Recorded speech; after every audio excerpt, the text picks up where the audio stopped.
a London female police officer in Whitechapel, London. I hear what you're saying. In this country, we have freedom of speech, the same way you guys have your freedom of speech. Now, you guys don't need to see eye to eye, and you don't need to agree, and you're all more than welcome to stand here and have conversations with them. But they're not being aggressive. They're not. Some wrong girl come here, they just never know, he might get smashed up. That's the thing. That's their risk. That's their risk. We don't have control. And this is East London, this is Whitechapel, Bengali area also. Muslim area. He's offending our property. I understand. I understand that you guys don't want to hear it. I would recommend that you just move away and don't listen to him. Has gone viral after standing her ground against a crowd telling her a Christian street preacher was not welcome. In video footage shared online, she firmly reminded them, "In this country, we have freedom of speech." The incident, filmed yards from one of Western Europe's largest mosques, has reignited fierce national debate about whether free speech laws are applied consistently across all communities in the United Kingdom. This is Whitechapel. This is a Muslim area. A man could be heard saying, wearing a face mask. The group alleged that the preacher had criticized Muhammad and was insulting them by what he was saying. The police officer told them, "I understand that you guys don't want to hear the evangelist, so I would just recommend that you move away and don't listen." The video footage was taken near the East London Mosque, which can hold up to 7,000 worshippers each day. "Someone's going to hear this. You never know, he could get smashed up," said one of the hecklers. The officer calmly replied, "That's their risk." Imagine having your children taken away, not because of abuse or neglect, but because of your faith. This is the story of Daniel and Bianca Samson, a Christian couple living in Sweden whose two eldest daughters were taken away from them by child protection services over nothing more than their beliefs and their values.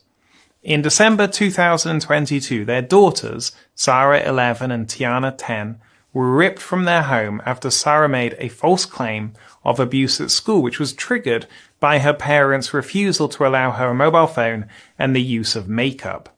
Now, Sarah later recanted, admitting it wasn't true, but by then, Child Protection Services had already stepped in and tragically never stepped back. Christian parents, Daniel and Bianca Samson, have been dealt a legal blow in their efforts to reunite with their daughters after the state took them away from them 3 years ago. The European Court of Human Rights has ruled a case brought by the couple from Sweden is inadmissible and does not consider their right to family life to have been violated. Allegations of religious extremism were leveled at the parents after one daughter complained to her school about their refusal to give her a phone and makeup. She then retracted this complaint. The two daughters were taken from their parents and separated from each other in December 2022. Social services stated that the Samsons' regular attendance at church 3 times a week would corroborate the religious extremism accusations. An investigation fully cleared the parents, but this has not brought about the reuniting of the family.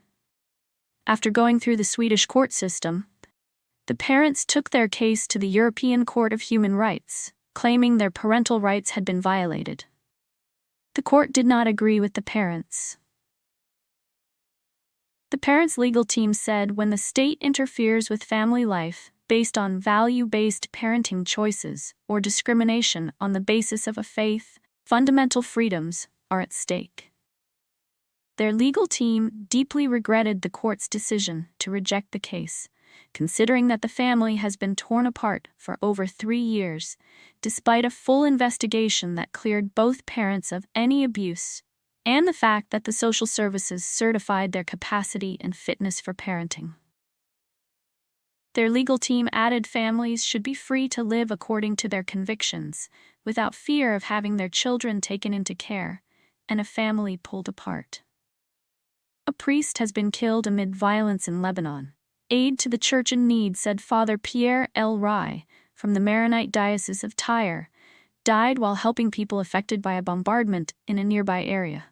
The charity said the exact circumstances surrounding his death are still being clarified. According to reports from Asia News, the priest was killed when Israeli shelling struck the Maronite village of Kalea in southern Lebanon. The strike came amid ongoing cross-border tensions between Israel and Hezbollah, which is backed by Iran. Father Pierre had been working with Church in Need to support pastoral work at Kalea Parish, which serves around 3,000 parishioners in the region. The charity also reported that another Christian man, Sami Ghaffari, aged 70, was killed during the same escalation of violence while in the garden of his home in the nearby Christian village of Alma el-Chab. Despite increasing insecurity in southern Lebanon, many priests, religious sisters, and Christian families have chosen to remain with their communities rather than abandon their homes, land, and livelihoods. Church in Need said Father Pierre was known for his dedication to local communities and for faithfully serving people in a region long marked by instability. The charity has now called on Christians around the world to pray for the priest's family, for those affected by the violence, and for peace in Lebanon. Scottish footballer Ben Gannon-Doak opens up about Christian faith during injury rehabilitation. It's plagued me, but it's made me who I am. My name's Ben Gannon-Doak and I play for AFC Bournemouth. There's a lot of stuff in everyday life that can pull you away from God. The Premier League footballer has spoken of how God and his Christian faith keeps him grounded as he recovers from a major injury he sustained while on international duty.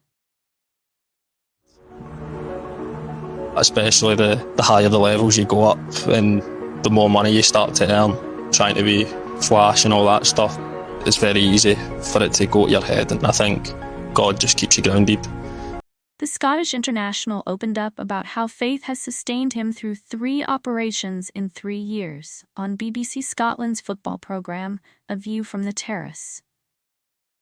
Gannon-Doak shared how he felt God calling after suffering a major knee injury aged 17 and experiencing loneliness in the world of professional football, having grown up in the Catholic Church, but strayed away as he grew up. The 20-year-old wore a necklace with a cross and a pendant depicting Saint Michael the Archangel of protection, in the interview which took place in a church and Bournemouth's training ground. Gannon-Doak spoke of how the lifestyle of professional footballers can go to your head and pull you away from God with the flash and high wages. God just keeps you grounded, keeps you humble. I heavily rely on God to not fall into doing the wrong things, he said. He shared how he reads the Bible and prays before games, although jokingly clarified that he's not praying for a hat trick. Gannon-Doak believes that Christian footballers are gaining confidence in being able to share their faith, having been blessed with a platform to do the right things, to be good role models. Other Premier League players have been vocal about their Christian faith, including Arsenal's Bible Brothers and Manchester City defender Mark Gahey.